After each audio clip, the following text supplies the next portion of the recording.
Mr. Political Leader, fellow candidates, brothers and sisters of the United Progressive Party, and all who are listening. Wait, before I start, put back up them umbrellas there for me. No rain falling. Just cut some style for me. Just put back up them umbrellas. What a beautiful sight, boy. Yellow and blue look pretty, pretty, pretty. Yes! Yes! We have them! Show them the colors. Y'all must walk around town or something when it's sun hot and put them up as well. Okay, thank you very much. Brothers and sisters, it is a pleasure to be here in Jennings tonight in support of the candidacy of Brother Chester Hughes and the other members of this zone. You know, I have to start with a certain fella named Malwin Joseph. I don't really like calling the names, but I have a particular place in my heart for him. When we're in Parliament, me and he always at it. But there's one thing I want to say, brothers and sisters. Many years ago, I worked for Alan Stanford at the Sticky Wicket. Now, we have been talking about leadership matters and how we as leaders have to represent you. Well, I was at the Sticky Wicket. You remember years ago when Stanford went to Leicester Bird and said, if you don't give me this land at the airport by so-and-so and so, I pull out of this and I pull out of that. You remember that? Well, Leicester assigned two people to negotiate with us, with Alan Stanford. One Malwin Joseph and the next one named Gaston Brown. Nobody tell me. I was there. I was managing Sticky Wicket at the time. And when in the hallway, a fella by the name of Alvaro, can't remember the last name now, a Spanish lawyer that working for Stanford, he stand up and he say, hey, y'all hurry up and go and do the thing, because if by 12 o'clock, y'all not here, trouble in the camp. The two of them stand up. Y'all ever see when he hit a dog in the bottom or he drops off? So the two of them have it running out the place. That is what those people will do for money. Because a week later, they had a press conference, and I had to prepare the checks. You understand? They brought them to me as the manager to make sure that all the checks there. So they can't say they didn't get. And Alan Stanford so wicked, right? And they so want money. He put them on national television. And he said, come, I am going to take a picture of me giving you $300,000 each. Right? $300,000 each. And that is who Malwin Joseph and the people at Jennings want to put back in Parliament. Will the people of this constituency allow that to happen again? Y'all need to understand who you have in here. They don't do what's good for you. They do what's good for them. And one thing I can tell you, one Chester Hughes can never be accused of that. I can't find a harder working young man in politics than the Honorable Chester Hughes. And y'all need to get behind him every day and make sure that Malwin Joseph never sees inside Parliament again. You know, we have debates, and Malwin will come there, and he makes no sense. You wonder what it is he's talking about. We have to shake our head and say, but wait, he used to be the Minister of Finance in Antigua. That is why we have all the problems today, because they put people like that as Minister of Finance. Now you look at our finance ministers, Dr. Errol Court and the Honorable Harold Lovell. Look at the difference in caliber. Serious people.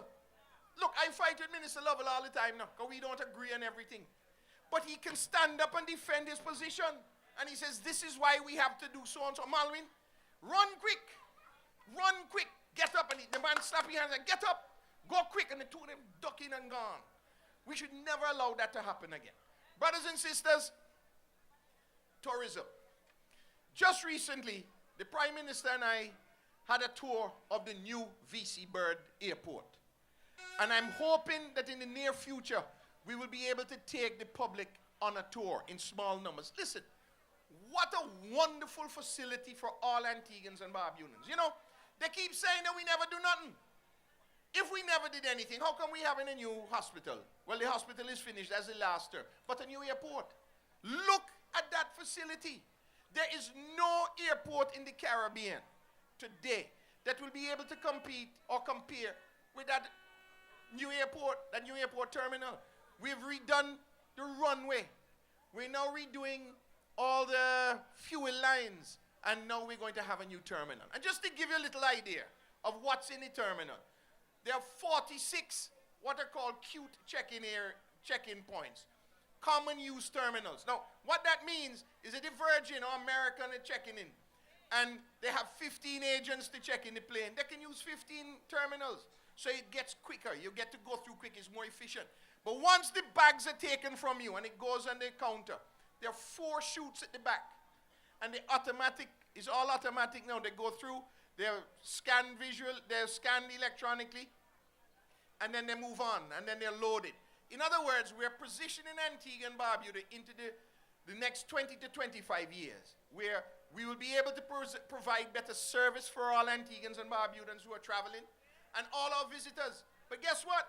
The airlines now will have an opportunity, the airlines that come here, to use the airport as a northern hub, as a hub for intra-regional travel.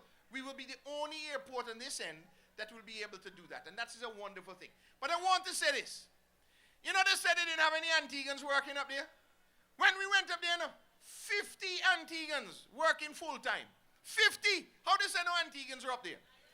50! And on top of that, the trucking. I don't recall any Chinese man bringing a truck from China to dig nothing. So all the excavation work was done by Antiguan and Antiguan companies. All the trucking, all the concrete. Companies in Antigua provided the concrete. We have estimated that over $50 million have been pumped back into the Antiguan economy through the construction of that airport so far. 50 million. That is not a worthwhile contribution to our economy. You need to tell them that whenever they come and talk to you. Now, brothers and sisters, leadership matters.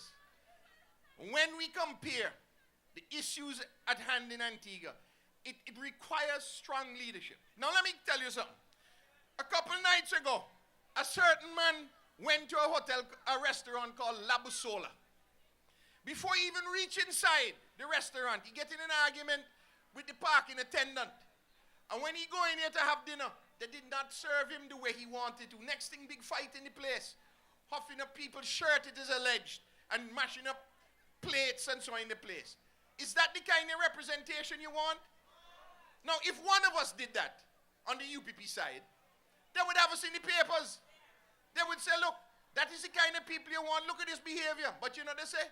They expect that kind of behavior from them. They expect them to misbehave. You can't argue with that. Listen, in Trinidad, a minister by the name of Glenn Ramadar Singh or something like that, on a plane from Tobago to Trinidad, getting an altercation with the flight attendant and touch the lady's ID. The next day, the Prime Minister fired him. You can't behave like that. What do we have on the opposition side? We have a convicted woman beater. And they don't do nothing with him. He is going to run. One Dean Jonas, convicted of assault against a woman. And they're promoting this man as a role model in this economy, on this society. How is that possible? The women of Antigua and Barbuda need to stand up, you know. And y'all need to rebuke all them young women that are running around behind Labour Party. Y'all need to tell them, look carefully and see what is going on. Look at the difference.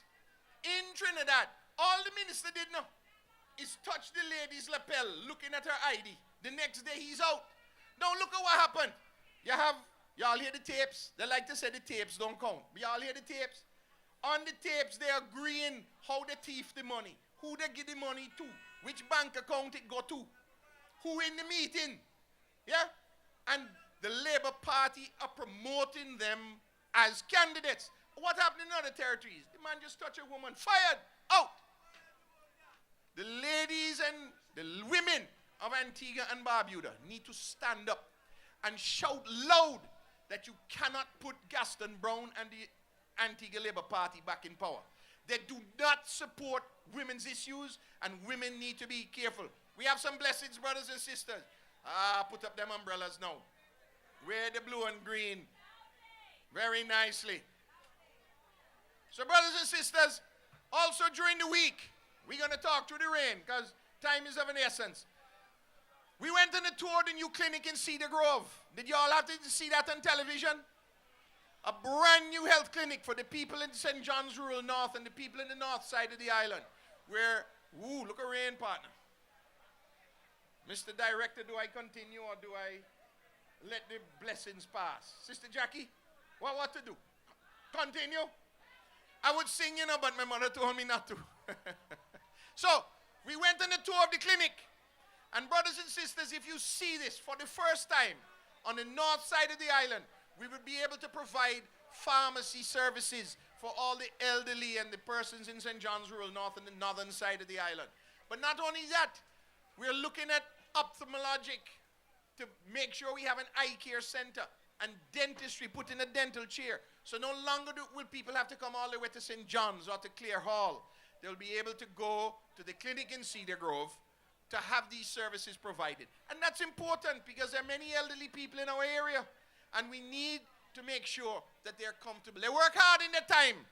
And they need to have that opportunity to not have to worry about going into town and finding parking and getting in long lines. They can move to the clinic in Cedar Grove. But a very important part of the clinic, too, brothers and sisters, is the creche. We are making sure that there's a modern creche so that mothers can leave, not only single mothers, but married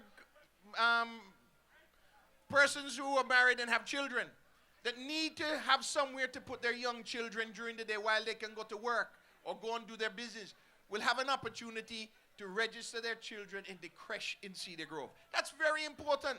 There are many single mothers, not many, but there are single mothers around that need that assistance. But we want to provide that assistance near to home and in a solid and safe environment close to their clinic. So brothers and sisters, I want to again appeal to you to come out and support the candidate in your area. We still have work to do. We are waiting on the court cases to be held so that we can have the election. But in the meantime, we have to maintain what we have developed. Those of you who came on Sunday, all of you were in the motorcade on Sunday?